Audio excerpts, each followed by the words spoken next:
Good morning, ladies and gentlemen. Today we are presenting our results for the third quarter and 9 months for 2020. And our chairman of the board, Marko Kalm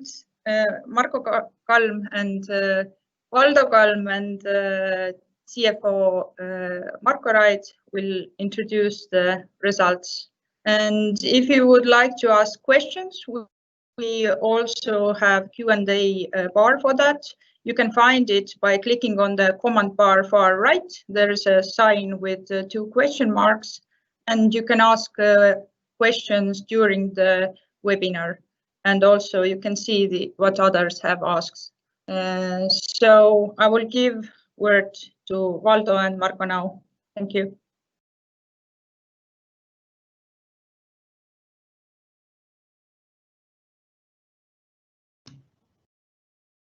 Good morning, everybody. My name is Valdo Kalm, and I would like to start with Q3 highlights. We have had quite a busy quarter, although the pandemic influence continues. We will come back to that later on about the impact of pandemic. Then we paid out dividend, and to follow our cash flow possibilities, we still on a track with dividend policy, and we really see the possibility to pay out at least 70% from net profit next year also. That means we are keeping our promise. Then we had quite many events, just a couple of most important of these. We opened the renovated passenger terminal D. Then we installed onshore power supply equipment on 5 quays, and first ship is connected. Hopefully followed by others by the end of the year. Then hybrid ferry started for service. We have seen already first positive effects of that hybrid version of the ferry, and hopefully we will continue with this project with other ferries. Also, for us, it's very important, the Rail Baltic terminal design and of course execution of the terminal 2025-6. Therefore, signing the contract for all the terminal was important step also for Muuga terminal. As you know, it opens possibilities for the future. We will see excellent multimodality in Muuga. That means all the transportation areas will interconnected in Muuga harbor, and we will have definitely competitive advantage in coming years. For us, also was important that a new PK terminal opened second stage in Muuga. That means new stores, facilities in a backyard of the quays, and they growing quite well. That shows also Q3. Also, there was decision for prolonging or extending the contracts for 3 years for Marko and me, starting from spring next year. And we had change in TS Laevad management. Just recently we announced that Indrek Randver will be the new CEO for the TS Laevad, with good experience from sales, technology, and even international business. To the trends in Q3 by business segments, as we all know, the biggest influence affects us on passenger business, although we had in Q3 less restrictions and let's call it slight recovery from Q2, but we didn't have any cruises in this season.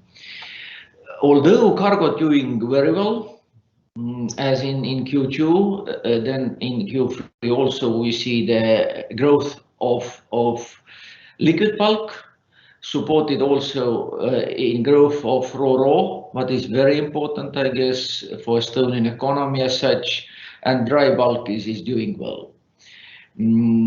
Hopefully that will continue. We see quite a positive trends here.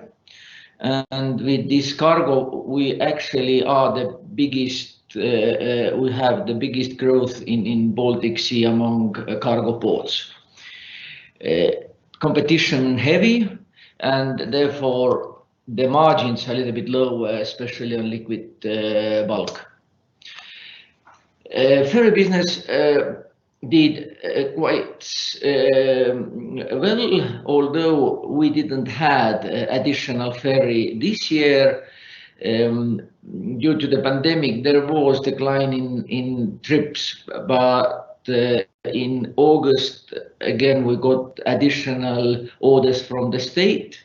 Therefore, all in all, the ferry business show good development, especially on EBITDA level. That was quite a remarkable EBITDA growth in ferry business.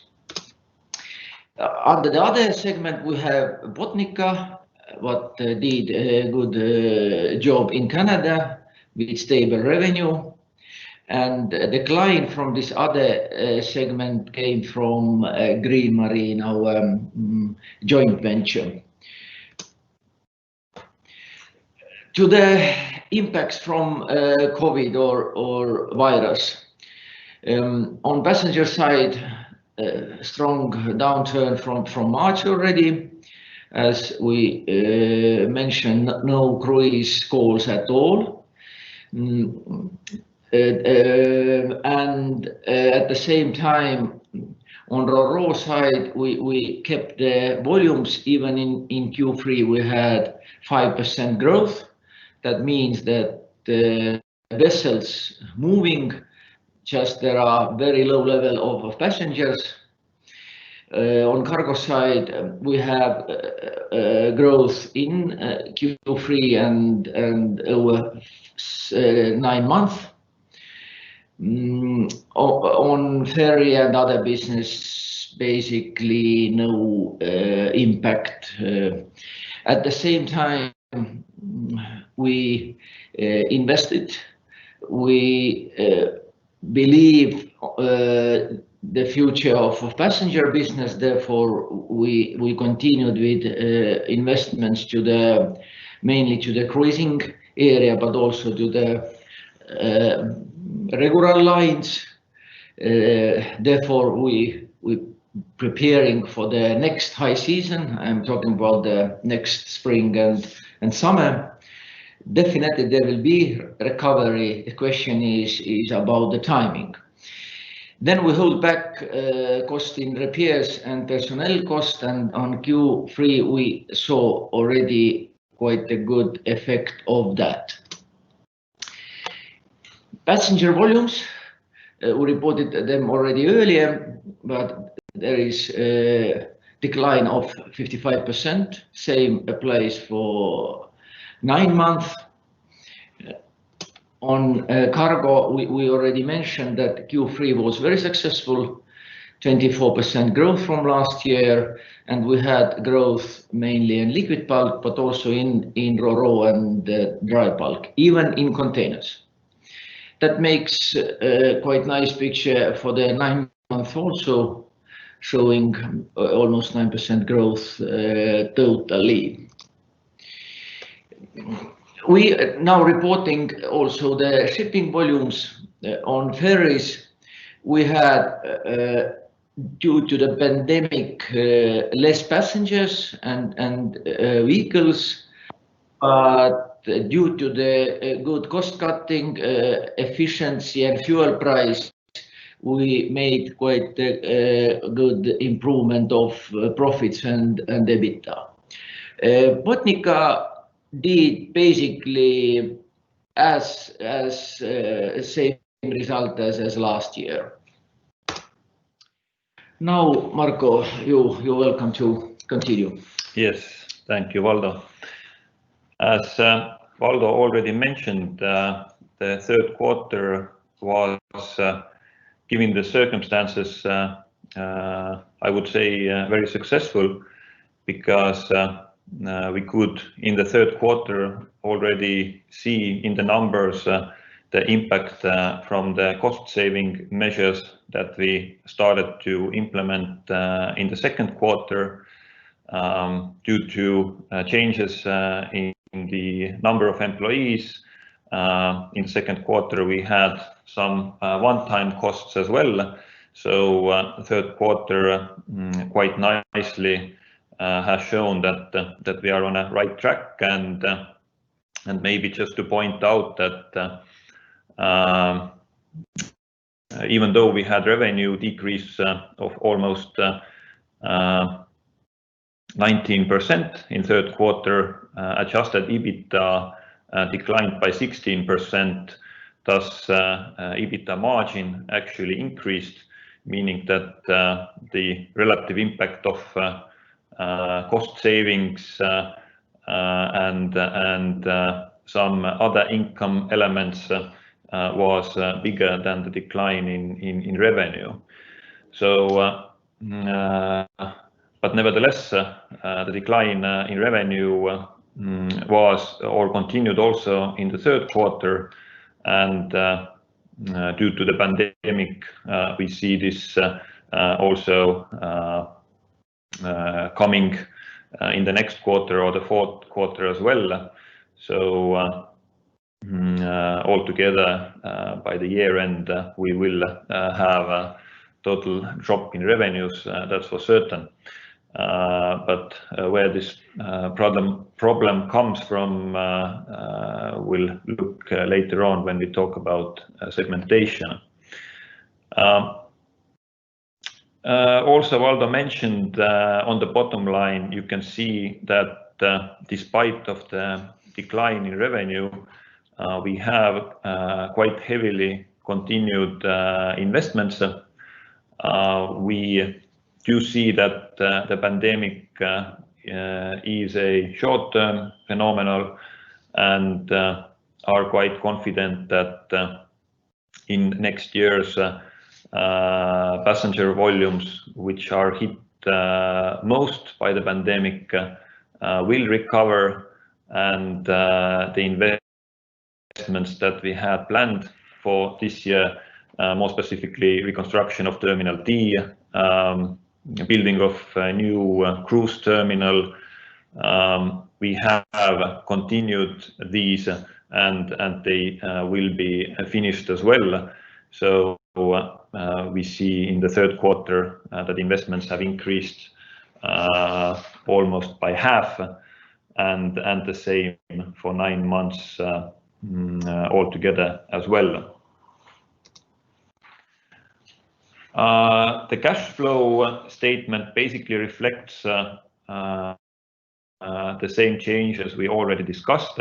Due to revenue decline, cash from operating activities has decreased, and cash used in investing activities has increased due to a larger volume of investment, and due to that, free cash flow has decreased as well. At the bottom, we also have reported net debt. This has also increased by about 15 million euros. That's mainly due to the decrease in cash balance following the dividend payout. Gross debt has basically stayed on the same level as a year ago. And on the right-hand side, a snapshot of our financial position, which shows that there is no significant change in the elements or the total volume of assets. Maybe just the fact that the cash balance is a little bit lower than was at the year end. Probably most important is to look at the results by segments, and here we are happy to show and see that basically throughout this year, also in the third quarter, but this implies also for the 9 months altogether, we have one segment that has suffered the most due to the pandemic. That is clearly passenger harbors business. You can see that the revenue decrease is quite substantial, a little bit less than half of the revenue we earned, and of course due to the large share of fixed cost, also revenue drop has largely transformed into a drop in adjusted EBITDA as well. So passenger harbor segments, that is the one where we are suffering the most. We are happy that still the service between Estonia and Finland is, I would say, quite active. Unfortunately, passenger traffic to Sweden has stopped, and we did not have any cruise vessel calls. This year, hopefully, we'll manage to get that started next year, but many of the routes are closed as well. But the main one between Estonia and Finland, that's luckily is still active, and all three main operators continue trips on Tallinn-Helsinki route. For other segments, you can see that there are a little bit changes in cargo harbors. Q3, for example, there's quite a big increase in adjusted EBITDA. That's due to combined impact from the cost savings, and we are selling still some of the Paljassaare harbor assets, and we also had one sale of land plot in Muuga harbor to our good customer Kado and Nati, who already is operating in Muuga port and extending their services. So third quarter for cargo harbors was very good, and 9 months altogether, we can see that the revenue is quite stable, and we have a quite healthy growth in adjusted EBITDA. Ferry business has had a little bit less revenue. That's because on the third quarter, or the summer period, which started at the end of second quarter, we did not charter an additional ferry and did not have so much revenue from additional ferry trips, but we were able to employ our backup vessel Regula and still provide with the backup vessel additional trips in the summertime, and thus, even though revenue declined, we were able to maintain the EBITDA and operational efficiency, and even increase our further our fuel efficiency, partly, as Valdo said, due to the introduction of the hybrid ferry Tallinn, which is clearly targeted at increasing the operational efficiency, and due to also some other measures. So despite of the decline in revenue, we have in the ferry segment also been able to increase adjusted EBITDA. And in the other segment, Botnica is doing quite well on the same levels as the year before. The main reason we have a decrease in adjusted EBITDA is because our joint venture Green Marine, which is the company handling vessel-generated waste, among other things at the ports, has for this year reported a loss compared to profits last year, and their loss is largely due to the decreased volume of vessel calls, and secondly, due to the decrease of oil prices, because one of the components from vessel handling is a oil product that we sell on an open market, and the prices for that product have fallen together with the general price decrease of fuel.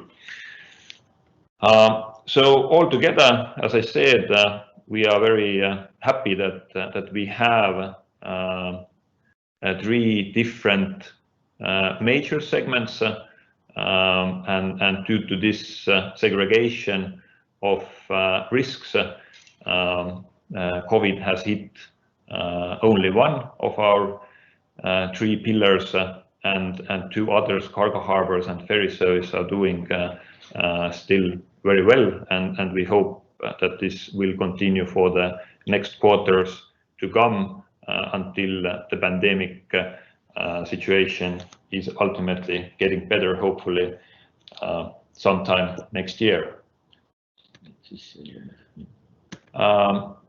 We have just few slides which you can look at later on, where there is revenue generation and EBITDA by quarters.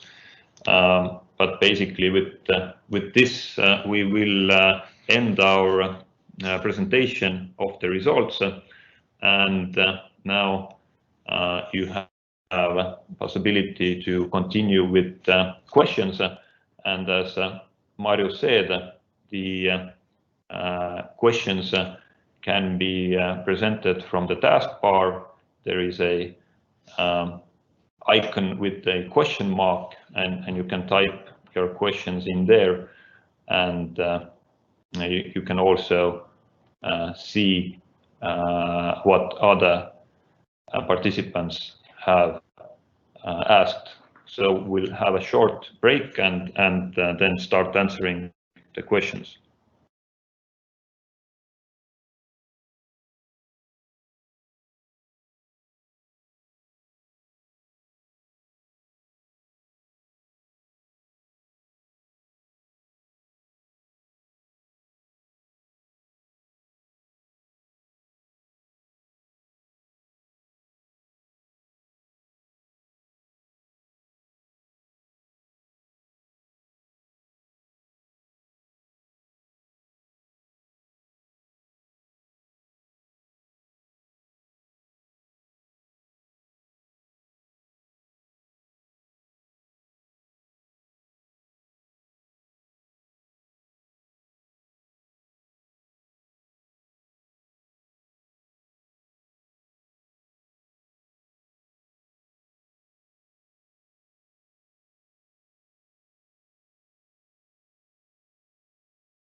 Okay, we will start answering the questions, but while we answer them, you can still ask additional ones. So we'll start from the beginning. Just for the sake of clarity, we will also read the questions, so then you know what we answer, and you can view also on the Q&A bar the questions by yourselves as well. So the first question relates to the reasons behind the increase of liquid cargo. Is this temporary or you see long-term increase? Maybe Valdo, you want to take this? Yeah, so far we see it's the visibility is better, and we believe that that will continue. It's difficult to say what will be the percentage-wise growth, but it's mainly due to that our operators, especially one of these, got new customers, new contracts. And let's say that's the main reason. And the second reason is that in our terminals there are quite many possibilities, not only to store but to make a mixed products. That means that we have flexibility, very good flexibility for the niche products. And we see there is need for such a products on a market, and we and our operators dealing with that very well handling. Therefore, visibility is a little bit better, and we hopefully see the continuous growth. Okay, thank you, Valdo. Next question: what are the hints, announcements, or expectations about the return of cruises? Yeah. As we mentioned, we're preparing for the next season, and that means we are not only building a cruise terminal that will be ready for the season, but also we made a special marketing and advertising that we will be the safest cruise port in a region, because we can take many cruises and test passengers. Therefore, we making such marketing activities, and we will also activate more the travel agencies and whole chain. That's from our side. If we're listening to the international information, and we're also member of European Cruise Association, then there are already some companies who testing new model of cruising. That's valid for Europe, but that's valid also for US. Therefore, we will see the cruises here next year, hopefully, if we have the vaccine, if we have very safe treatment in place. The question is now, what will be the number of vessels? It's a little bit too early to say. We have, of course, certain prognosis, but it's too early to talk about that.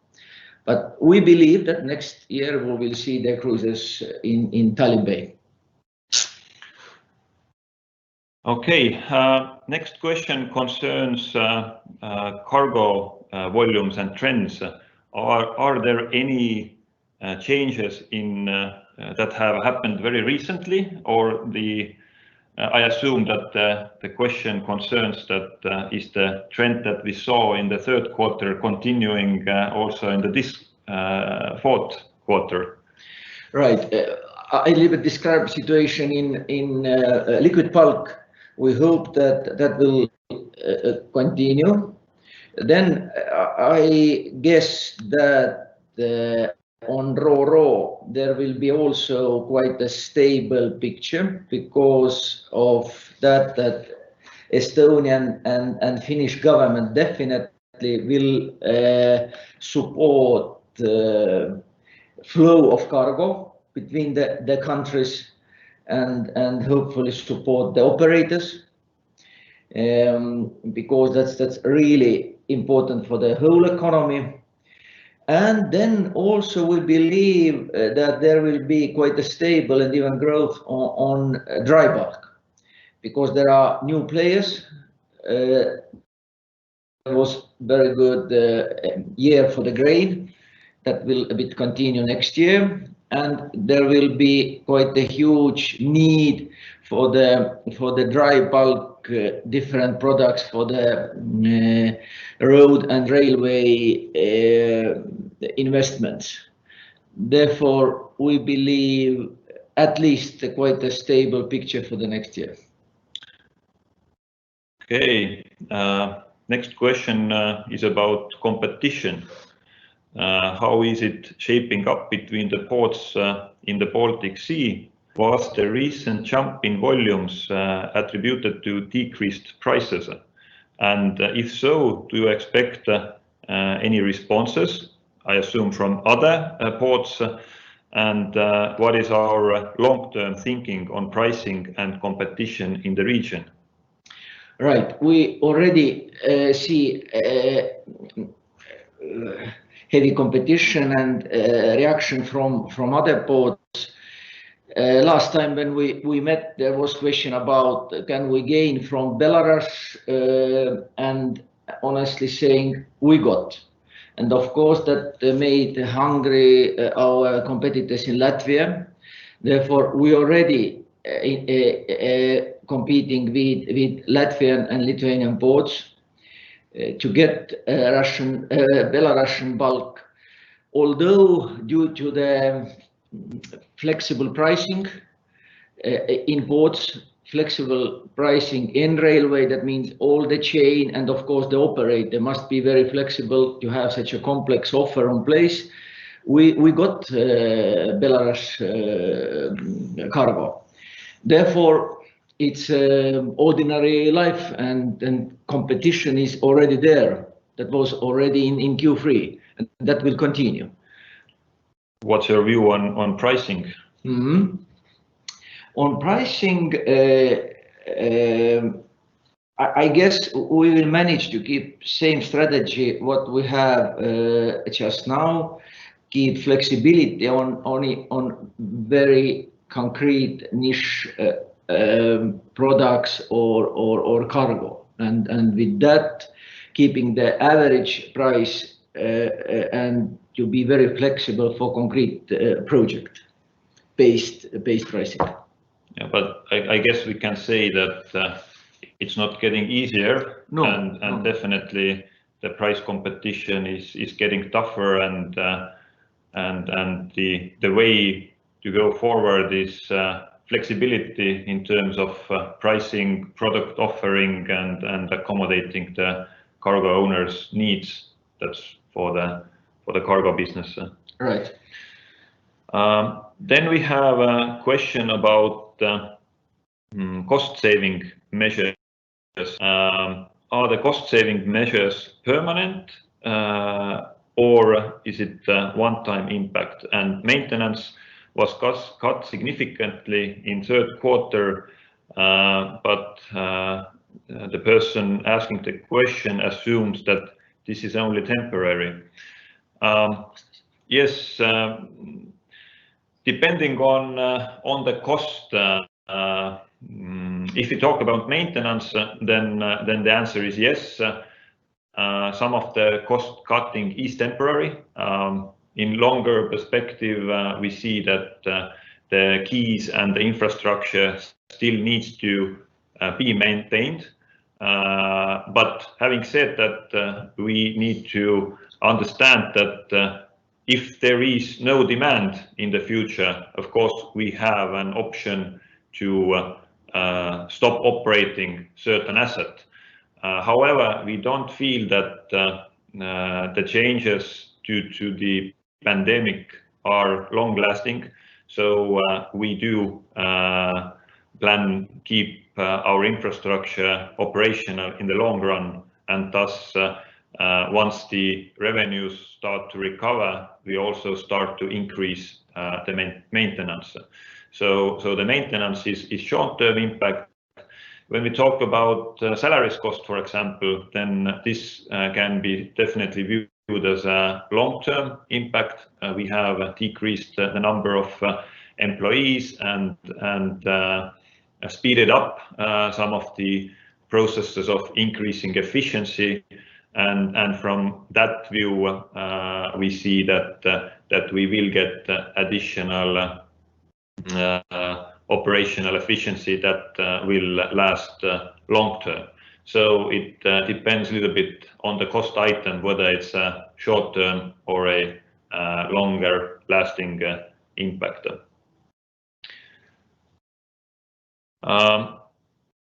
But with this one, I don't see that there would be any other questions for us to answer at the moment. This seems to be the last one. So we thank you for the participation. The presentation will be made available later on. Okay, we got information that there are additional questions. We have a little bit of technical problems here, so we'll try to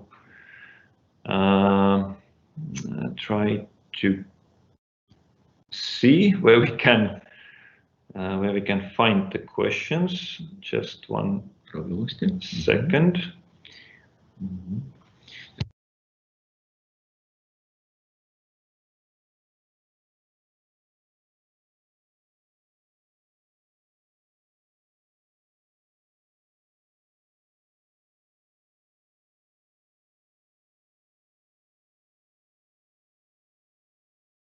Yes. Okay, we managed to refresh the questions, so we have a few more. You managed to cut operating expenses almost to the Q2 level, despite clearly higher sales in third quarter. How was this possible? Can temporary cost cutting continue in Q4? And I assume it's first half year 2021. I think partly we already answered the question while discussing the maintenance cost. So yes, in a long-term perspective, we are minimizing also maintenance cost and see that it continues in coming quarters as well. And partly these cost cuttings continue even after the crisis, but of course with regards to maintenance, we will go into higher levels once the pandemic has passed, so that will be short term. Next question. Have you reached optimal cost structure by now, or are you planning to further reduce costs due to the pandemic? No, we must. Valdo will take. I guess efficiency will be the issue all the time, and definitely one is process engineering, another is new technologies.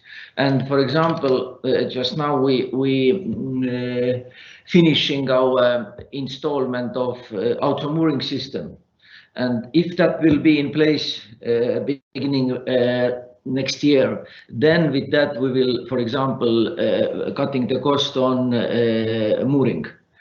It's quite a costly process. Therefore, it's a good example how technology helps us, for example, and that will be already seen next year. Therefore, one is again organization, what is quite small already. That's true. We have quite a small concern type or governance. but there is always a possibility for the process engineering by the digitalization and automation.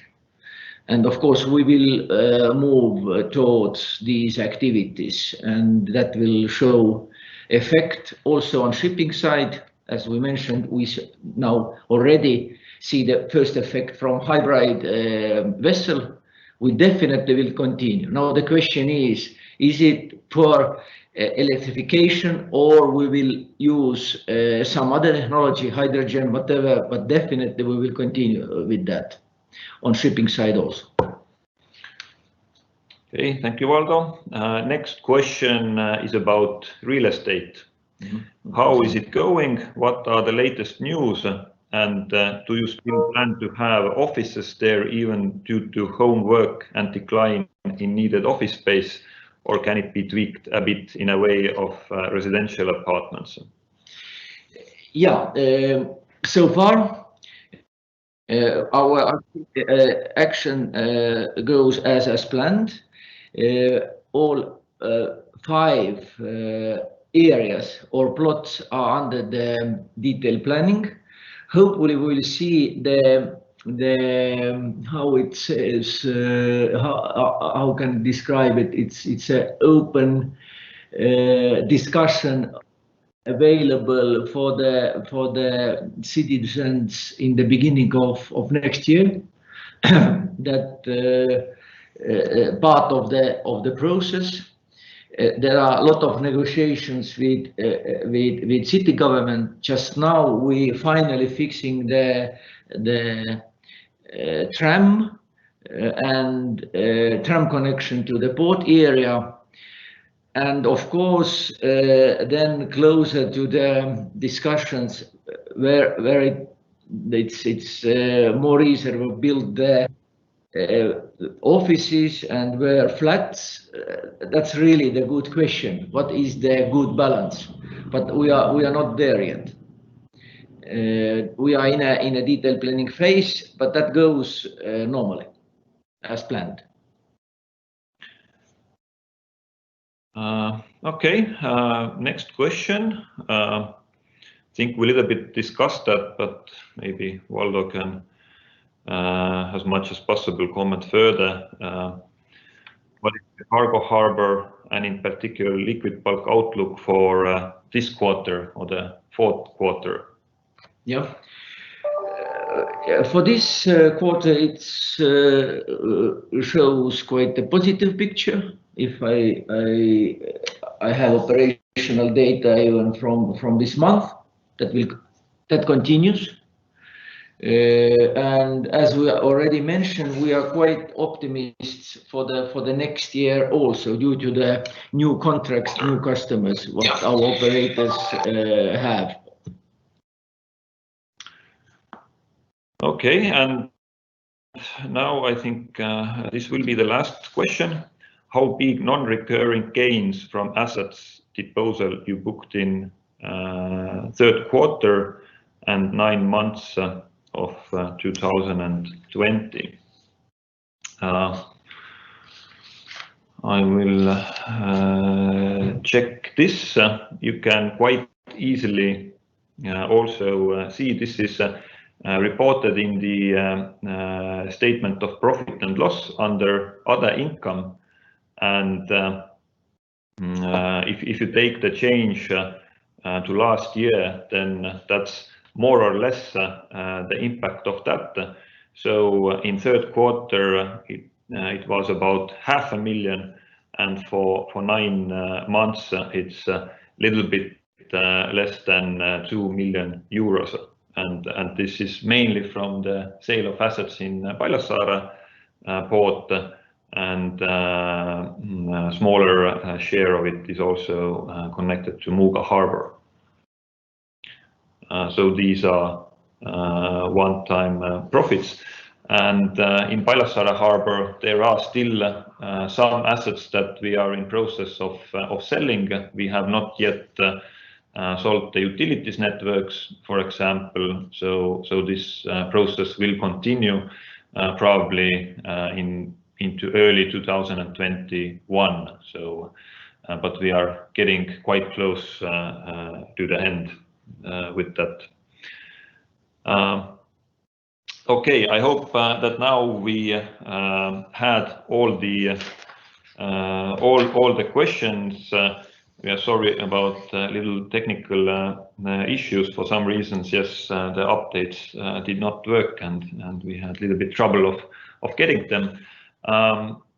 This presentation will be saved and made public on our website later on today. So if you want to revisit or share that to a colleague, then you can do that later on. And we thank you all for participation and see you, if not earlier, then when we report last quarter of 2020 and the annual preliminary figures. Thank you all. Thank you for listening. Thank you for trust. All the best.